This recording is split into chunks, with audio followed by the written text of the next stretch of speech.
Good morning. Welcome, my dear students.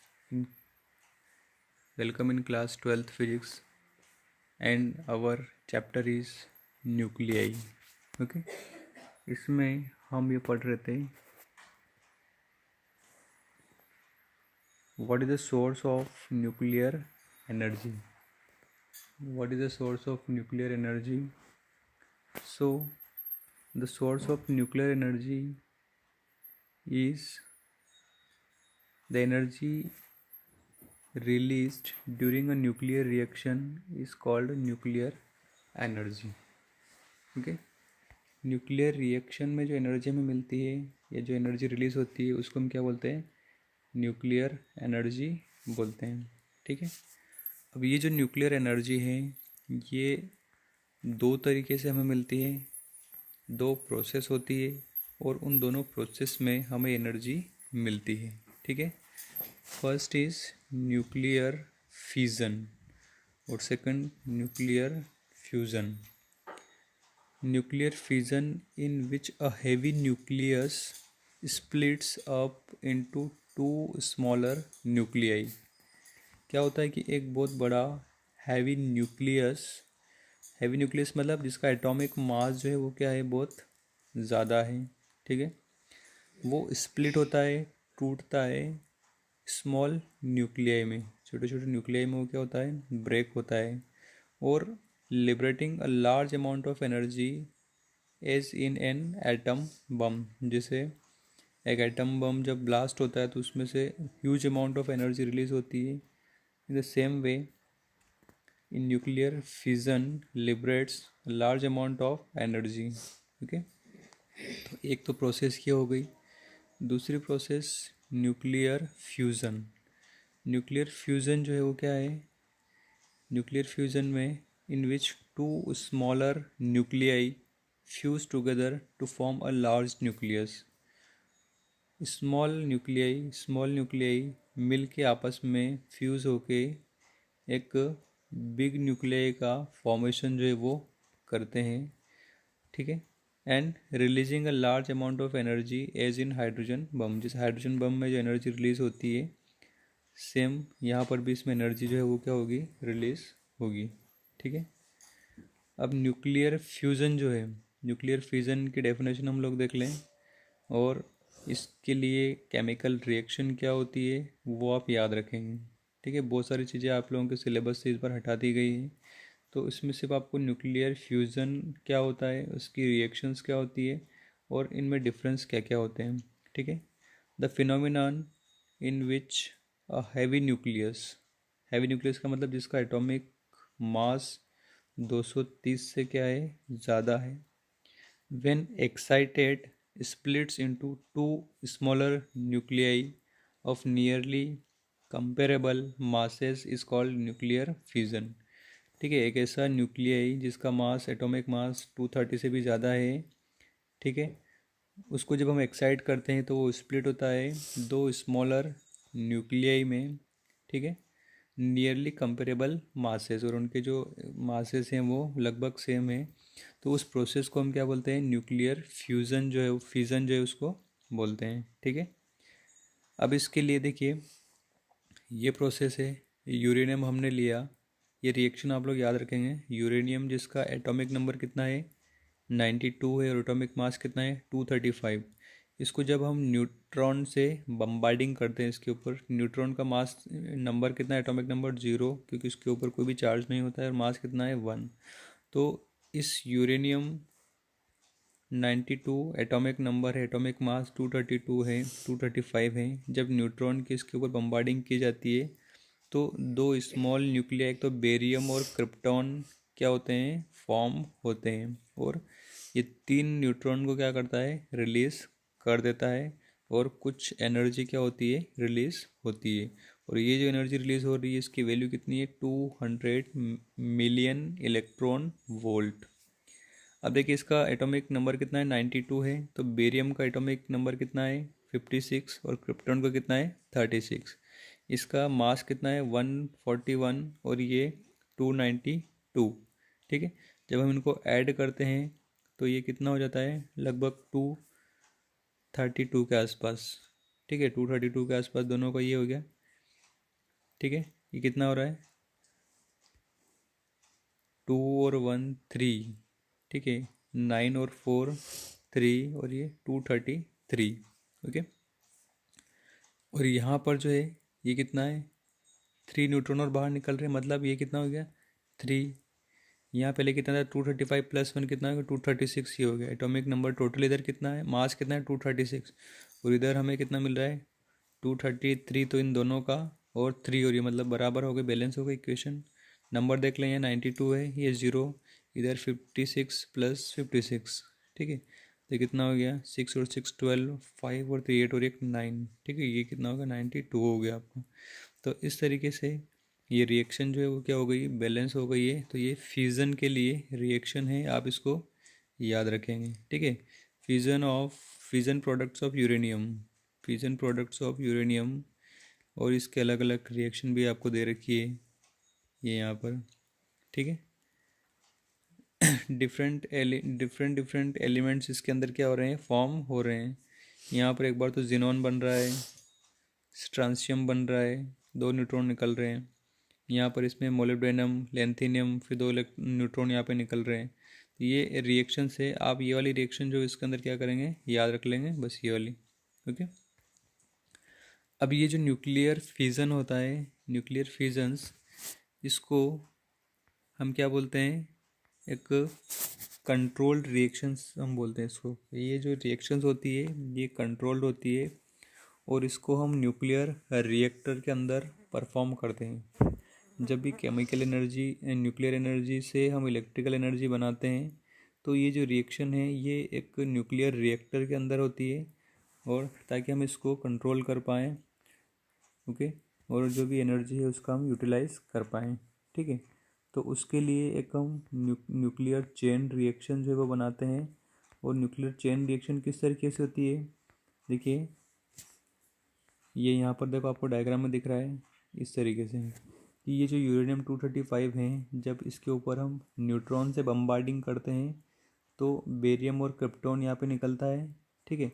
और ये 3 neutron को क्या कर देता है, रिलीज़ कर देता है। वो जो 3 इलेक्ट्रॉन्स हैं, जो 3 न्यूट्रॉन हैं, ठीक है, वो वापस से फिर क्या करते हैं, अपने नए 3 न्यूट्रॉन जो है वो बनाते हैं, ठीक है। फिर वो 3 क्या करते हैं, वापस से स्ट्राइक करके फिर अपने 3 बनाते हैं। तो ये फर्स्ट स्टेज हो गई, ये सेकंड स्टेज हो गई, और ये थर्ड स्टेज, इस तरीके से है। तो ये प्रोसेस जो है इसके अंदर चलती जाती है, ठीक है। ये बेरियम क्रिप्टॉन यहाँ बना, ठीक। फिर ये बेरियम क्रिप्टॉन इस वाले में 2 इसमें बनेंगे, फिर 2 इसमें बनेंगे, फिर 2 इसमें, आगे वाली प्रोसेस जो चलती जाएगी फिर उसमें बनेंगे। तो इस तरीके से एक रिएक्शन जो है वो चलती जाती है, ठीक है, जिसको हम क्या बोलते हैं, कंट्रोल्ड चेन रिएक्शन बोलते हैं, ठीक है। न्यूक्लियर चेन रिएक्शन क्या है, nuclear fission is a peculiar type of reaction which besides the other fission products produces the same kind of particles that initiate the neutrons, और उसमें न्यूट्रॉन्स क्या होते हैं, इनिशिएट होते हैं, ठीक है। इसमें आपको कुछ चीज़ें याद रखना है, जैसे मान लीजिए इसमें कौन कौन से मेन पार्ट्स होते हैं, जिनके क्या क्या फंक्शन होते हैं। एक मॉडरेटर होता है इसके अंदर, और मॉडरेटर का काम क्या है, any substance which is used to slow down the fast moving neutron to the thermal energy is called moderator, ठीक है। मॉडरेटर एक सब्सटेंस होता है जो फास्ट मूविंग न्यूट्रॉन को क्या करता है, स्लो डाउन करने का काम करता है, ठीक है। इसका एग्जांपल्स आपको याद रखने हैं, एक तो वाटर जिसको हम हैवी वाटर बोलते हैं D2O, एक ग्रेफाइट होता है, और एक बेरिलियम होता है, ठीक है। तो इसका एक्शन ऑफ मॉडरेटर क्या है, ये जो भी फास्ट मूविंग न्यूट्रॉन होता है उनको क्या करता है, स्लो डाउन करता है, ठीक है, ताकि रिएक्शन जो है वो क्या रहे, कंट्रोल रहे, ओके। ये इसमें तो बाकी आपको ये सब चीज़ें देखने की ज़रूरत नहीं है। ये यहाँ पर और चीज़ें लिख रखी है बहुत सारी मेन पार्ट, जैसे ये आपका न्यूक्लियर रिएक्टर होता है पूरा, ठीक है। न्यूक्लियर रिएक्टर इस तरीके की मैकेनिज्म होती है कि हम एक न्यूक्लियर रिएक्शन जो है वो इसके अंदर, इस चैम्बर के अंदर परफॉर्म करते हैं, और उससे न्यूक्लियर एनर्जी क्या होती है, किस में चेंज होती है, इलेक्ट्रिकल एनर्जी में चेंज होगी आपकी, ठीक है। ये एक चैम्बर होता है इस तरीके से, जिसके अंदर ये कंट्रोल रोड्स होती है, ठीक है। इसको हम क्या बोलते हैं, ये कैडमियम और बोरॉन की बनी हुई होती है। ठीक है, ये यूरेनियम रोड भी है इस तरीके से, कंट्रोल रोड है यहाँ पे। ये चैम्बर है पूरा, इसमें कूलेंट यहाँ पे लगा होता है। ये मॉडरेटर भी इसी के अंदर है। ठीक है, कूलेंट यहाँ पर है, कूलेंट यहाँ पर है। ये हॉट कोल्ड कूलेंट है और यहाँ पे हॉट कूलेंट है। हीट एक्सचेंजर यहाँ पे लगा हुआ होता है। ठीक है, फिर उससे जो स्टीम बनती है उस स्टीम को इस टरबाइन के ऊपर स्ट्राइक करके टरबाइन घूमता है। टरबाइन जैसे घूमेगा उससे जनरेटर जुड़ा हुआ रहेगा और इलेक्ट्रिकल एनर्जी क्या होगी, प्रोड्यूस होगी। ठीक है, तो ये न्यूक्लियर रिएक्टर का डायग्राम है, आप लोग इसको बना लेंगे अपनी फेयर कॉपी के अंदर। ओके, अब इसमें अंदर कुछ कुछ चीज़ें पार्ट्स आपको एक्सप्लेन करना है। तो न्यूक्लियर फ्यूल्स क्या क्या हैं, एक तो यूरेनियम 235, थोरियम एंड प्लूटोनियम 239, ये न्यूक्लियर फ्यूल की तरह न्यूक्लियर फ्यूल हम यूज़ करते हैं न्यूक्लियर रिएक्टर के अंदर। मॉडरेटर का फंक्शन मैंने आपको बता दिया। ठीक है, मॉडरेटर क्या करता है, फास्ट मूविंग न्यूट्रॉन को स्लो डाउन करने का काम करता है। इसके example graphite, heavy water, beryllium, ये बेरिलियम ऑक्साइड, ये उसके क्या है एग्जांपल्स है। कंट्रोल रोड्स क्या करती हैं, टू स्टार्ट, स्टॉप और control the chain reaction. Rods of neutron absorbing material like cadmium और boron are inserted into the reactor core. ठीक है, ये क्या करती है, कंट्रोलिंग का काम करती है चेन रिएक्शन को। ठीक है, जो एक्स्ट्रा न्यूट्रॉन्स होते हैं उनको क्या करती है, एब्जॉर्ब करने का काम करती है कैडमियम और बोरॉन। ठीक है, कूलेंट जो है वो क्या करता है, it is a material use to cool the fuel rods and moderator and is capable of carrying away large amount of heat produced in the fission process। ठीक है, तो इस फ्यूजन प्रोसेस में बहुत ज़्यादा हीट जो है वो प्रोड्यूस होती है, ये उसको कूलिंग करने का काम करता है। ठीक है, एग्जांपल्स, कूलेंट के एग्जांपल कौन कौन से हैं, हैवी वाटर भी है, लिक्विड सोडियम भी है, तो आप याद रखेंगे। Shielding, the intense neutrons and gamma radiation produced in nuclear reactor are harmful for human body. To protect the workers from this radiation, the reactor core is surrounded by thick concrete wall called reactor shield। ठीक है, इस nuclear process के अंदर बहुत सारे harmful effect भी होते हैं ह्यूमन बॉडी के लिए। ठीक, तो बहुत सारी रेडिएशन वगैरह भी निकलती है, कुछ इंटेंस न्यूट्रॉन भी होते हैं जो हार्मफुल होते हैं, तो उनको एब्जॉर्व करने के लिए रिएक्टर को शील्ड कर दिया जाता है कंक्रीट से, ताकि वो चीज़ें वहाँ पे क्या हो जाए, एब्जॉर्व हो जाए और ह्यूमन बॉडी को ज़्यादा अफेक्ट ना करें। ठीक है, ये उसकी पूरी वर्किंग यहाँ पे दे रखी है, इस तरीके से आप इसको देख लेंगे, एक बार पढ़ लेंगे आपको समझ में आ जाएगा। इसके यूजेस भी दे रखे हैं। ठीक है, 4 यूजेस के अंदर दे रखे हैं, इन generation of electric power, in the production of fast moving neutron which are needed in nuclear bombardment, in producing fission material like plutonium which is used for atomic bomb। ठीक है, और in preparation of radioisotopes which find extensive use in scientific research, medicine, agriculture and industrial, इस तरीके से। ठीक है, ये इसके यूजेस दे रखे हैं। ओके, अब न्यूक्लियर फ्यूज़न क्या होता है, फ्यूज़न हमने देख लिया, फ्यूज़न देख लो। Nuclear fusion, the process in which two nuclei combine to form a single heavier nucleus is called nuclear fusion। ठीक है, फ्यूज़न में एक बड़ा सा न्यूक्लियाई ब्रेक होके दो स्मॉल न्यूक्लियाई में बन रहा था। इसमें जो 2 न्यूक्लियाई हैं लाइट न्यूक्लियाई, वो मिलकर एक बड़ा न्यूक्लियाई जो है वो बनाते हैं। ठीक है, जैसे देखिए हाइड्रोजन और हाइड्रोजन 1H1 मिल के 2H1H2 बनाएगा। ठीक है, और यहाँ पर ये एंटी न्यूट्रिनो और कुछ 0.42 मेगा इलेक्ट्रॉन वोल्ट एनर्जी इसमें क्या हो रही, रिलीज हो रही है। एक तो ये रिएक्शन आप लोग याद कर लेंगे, एक ये वाली रिएक्शन इसके अंदर याद कर लेंगे। ठीक है,